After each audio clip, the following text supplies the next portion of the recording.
I'm in my WhisperRoom today because I thought it'd be good to do a little quick profile of these two microphones in the best possible setting that I could find.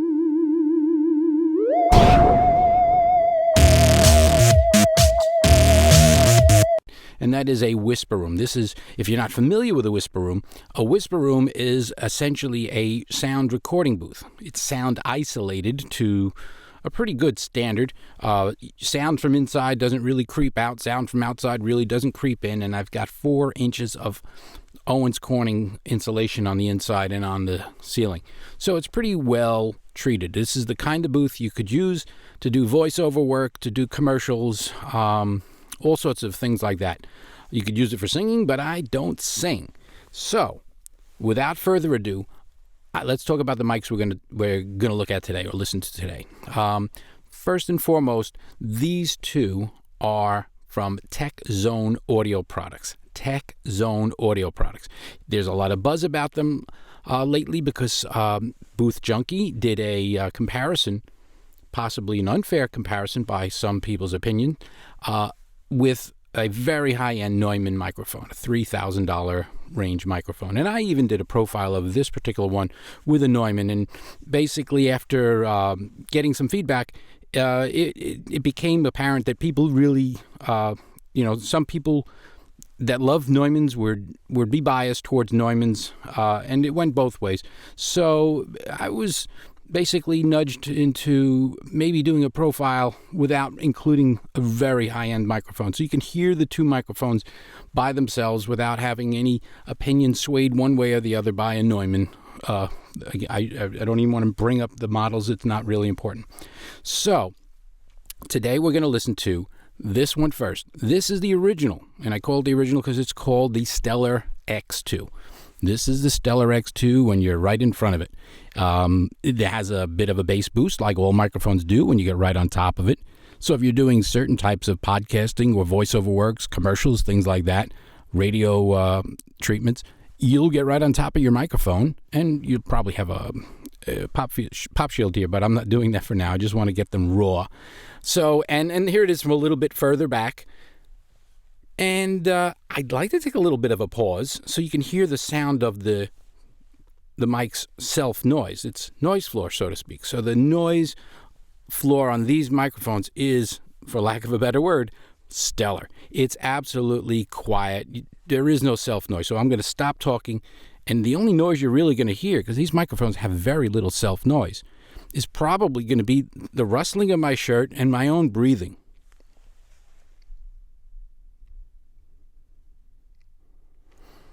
So once again, this is the Stellar X2.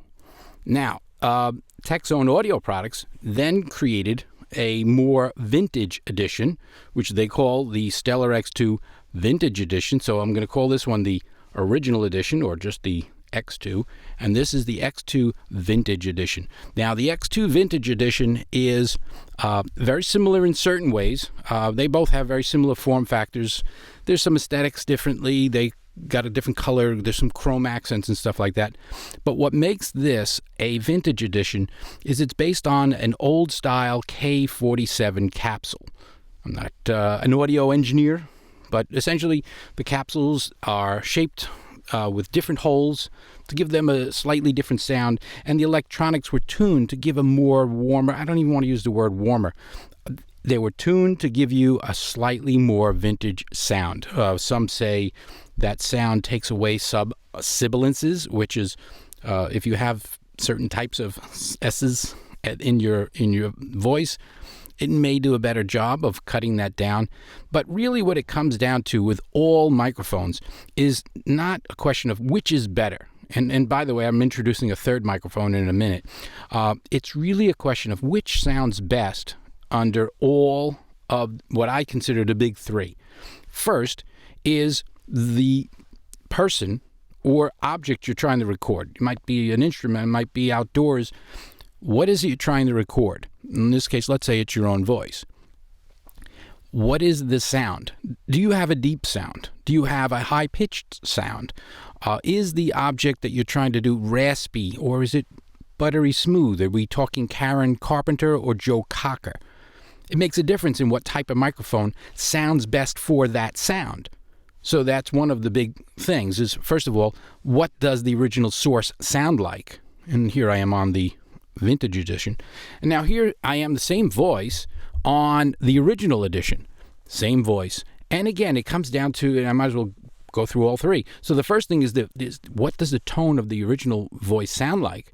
And the second thing that you have to factor in when you're trying to decide on a microphone, again, it's not a question of which is better, which is worse, but what's the tone you're trying to create? What's the sound you're trying to create? Maybe you do have that Karen Carpenter sound and you want a little deeper sound, or maybe you have that Joe Cocker sound and you want to kind of tone it down, or maybe you want to enhance it.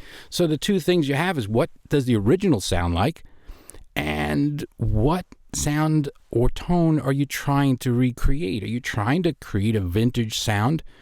And in that case, obviously, the vintage edition is the one you'd want to go with. But what defines vintage? Are we talking about what did Frank Sinatra sound like when he recorded? That it's a subjective thing. But what sound do you like best? Now, again, it does not mean that one is better than the other, but this one here is $200. This is the Stellar X2, the original. The X2 is $200. The vintage edition is $250.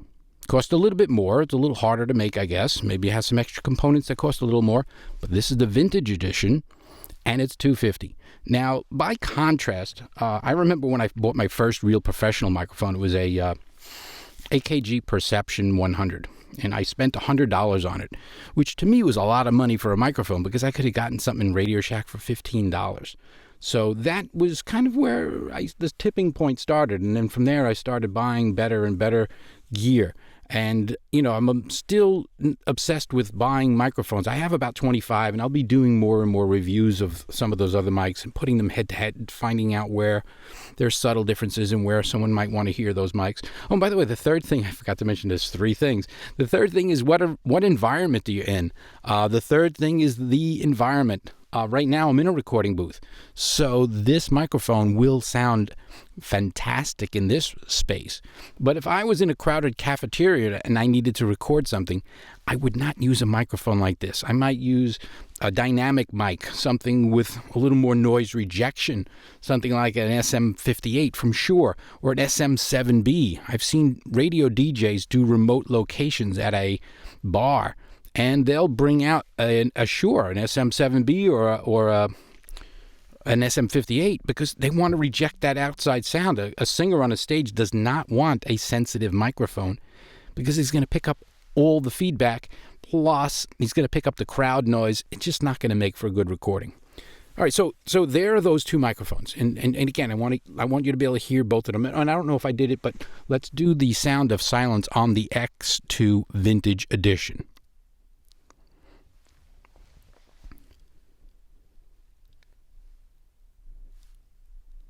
Once again, this is an ultra quiet microphone.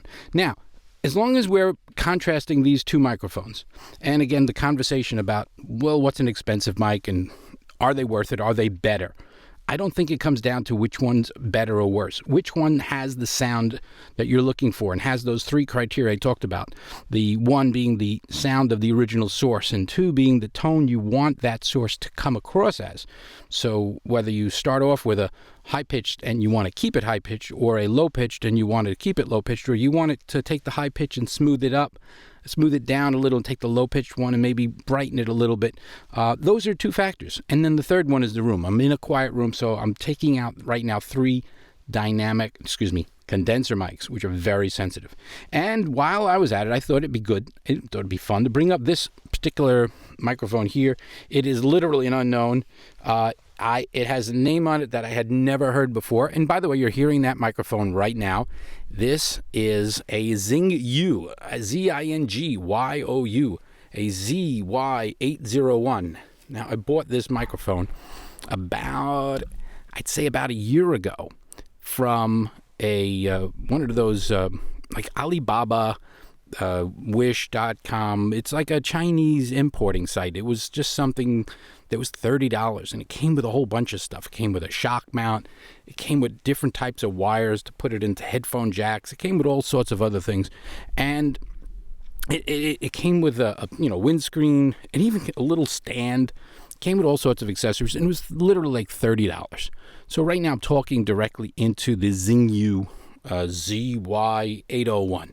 Now I've done a little research since I bought this about a year ago. I haven't really brought it out or done anything with it, but I thought it'd be fun to show just the range of sound between different microphones from different manufacturers in this, I wouldn't say this price category, but in that are not the big well-known names, the Sennheiser, Rode, Neumann, Shure, etc., etc.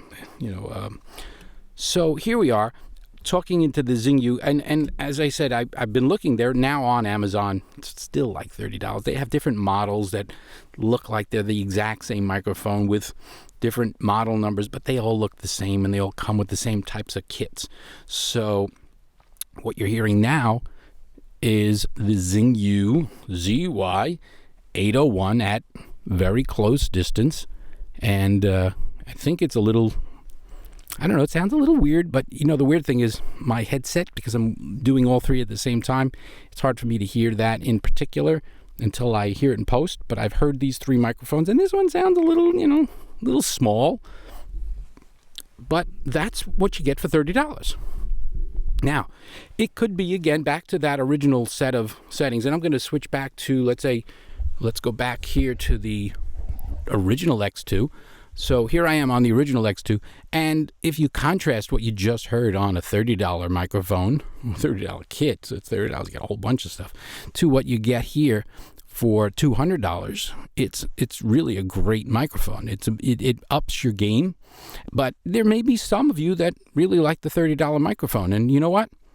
That may be all you need. And back again, here we are on the X2 Vintage Edition. So the Vintage Edition is not for everyone. It does cost a little more, and it really comes down to the tone you're trying to recreate.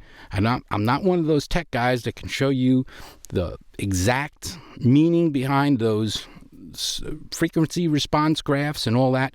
I do understand them.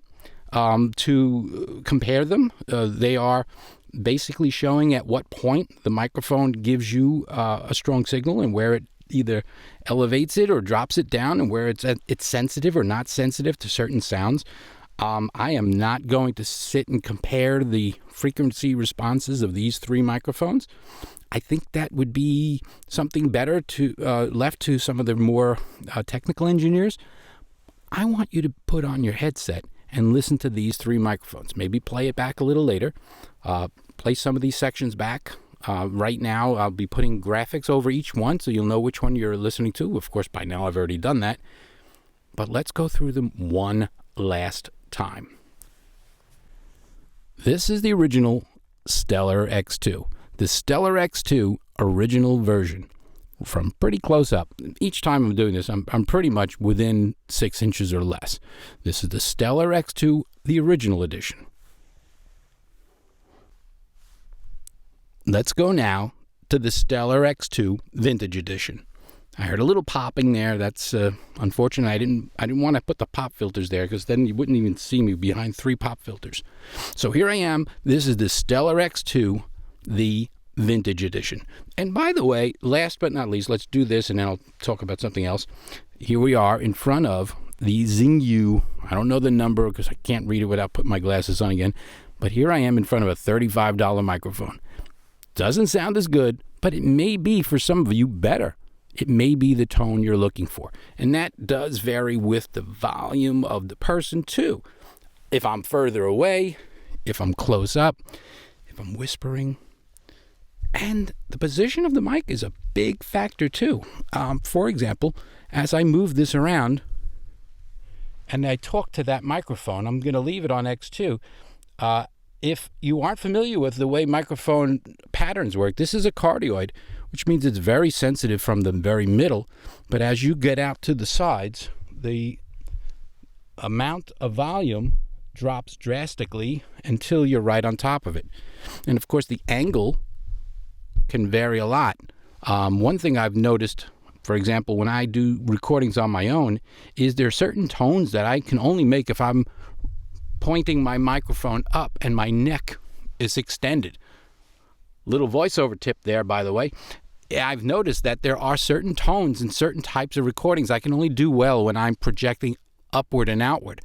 And there are other sounds that I can make that are somewhat deeper if I'm pointing down. It's just the way your neck and your vocal cords work. So there are a lot of factors when it comes to recording. Where you place your mic, how close it is, what your gain settings are at. But I've tried as much as I could to set the gain levels on all three of these microphones so that when you take, and I'll take a picture of this, I guess, when I do the recordings where the microphone is at the same position on all three microphones, that when I'm speaking at a normal level, all three microphones are pushing the volume meters at roughly the same rate. So for that purpose, the only modification I do in post-production is to make sure they retain that volume level. Otherwise, as I shift from mic to mic, it becomes obvious which mic is switched because one might be louder. So I won't let volume be a factor. I don't do any other compression, equalization, things like that. So here I am again in the booth, having a good time as always. I hope this video was helpful. I've got a lot of other microphones I'm going to be going through. I have like 25 mics, and I haven't even scratched the surface on all of them. Like, this one's been sitting in a box for over a year, and I've got a whole bunch of other gear that hasn't been checked out. Blue Robbie, all sorts of other crazy stuff. So stick around on the channel. If you haven't already done so, think of subscribing, hitting a thumbs up, some comments. I definitely want to hear some feedback on this one. The last stellar videos I did, 2 of them, the first one got a lot of feedback. There's people on both sides, and there was some feedback on a second one, so I pulled it. But basically, the essence of those was that it wasn't fair to try to compare this microphone with, the more expensive Neumanns, because it's not about which one's better or worse. The best microphone is the one that makes your voice sound the best to you. And if you have a similar voice to mine, this may be a great place to start to hear the Stellar Original and the Stellar X2 Vintage Edition firsthand. Thanks for watching. Love it. Great. Yeah, you're right. You're definitely right. We have talked on the phone maybe a dozen or so times. It probably is about the time we finally meet. Yeah, nothing big. Maybe a little coffee. Yeah. A snack. We'll out for a cafe. We'll have a little coffee. Yes, sounds great. Yes, but hey, as long as we're talking about that, it's probably a good idea for me to mention that, and not that this should matter at this point. We've had a dozen so conversations, but some of the photos in my profile, well, they're not exactly accurate. Yeah, little things. The muscles. I photoshopped them in. Yeah. And technically, I'm not really good at Photoshop, so I left the head on. Yeah, no, it wasn't my face either. No, the whole head, the face, none of that's, no. Well, hello. Oh, hey, thanks for watching the video. I hope you liked it. If you like this sort of thing and you're looking for a channel to enjoy from somebody with integrity, do me a solid. Hit the thumbs up. And every now and then, leave a comment. And by all means, subscribe. And when you do, hit the little bell. And you'll get notified right after I post a new video. And again, if you like this sort of thing and you're looking for a channel with some integrity, I'm the guy. Thanks again for watching. Are you back? Hello? Hello? Did you drop the phone or anything? Hello? Nothing.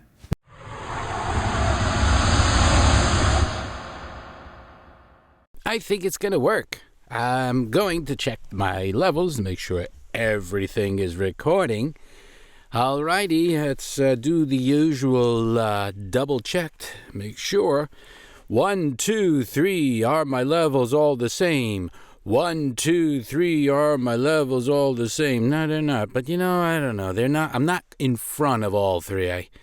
I'm close. Let me move this one a little angle. Get a little bit of angle here, a little angle there, a little this, a little... 1, 2. I should really record what this part looks like. This is kind of a fun... Hey, I just noticed the camera doesn't want to focus on my face. Isn't that great? It likes to focus on these shiny microphones. Okay. Hey, look at my face, camera, not the microphones. Can you pull that off? I think you can. All right, so 1, 2, 3, go, right? Is that how we do this? Check levels, check lighting. Lighting sucks. Don't even get me started. Having trouble with that. I got other lights. Maybe I'll turn this one on and it'll be like, oh, it's too much. Okay, never mind. What you're hearing right now is the sound, and I'm sorry I don't have a pop filter on it because I just really wanted to get right in front of these things. You're hearing the original sound of the vintage edition. You're hearing my voice, trying to modulate myself, talk a little slower, see how it sounds when you're speaking low. If you're doing voiceover work, you might get right on top of it and say things a little deeper, with a little more authority. Some podcasters like to get right on top of their microphones, and that would have that sort of a sound. So again, this is the Stellar X2 Vintage Edition, and I'm going to go back again. This is the Stellar X2, the original edition, the Stellar X2. And one of the great things about these two microphones, to talk about it, is they were basically engineered with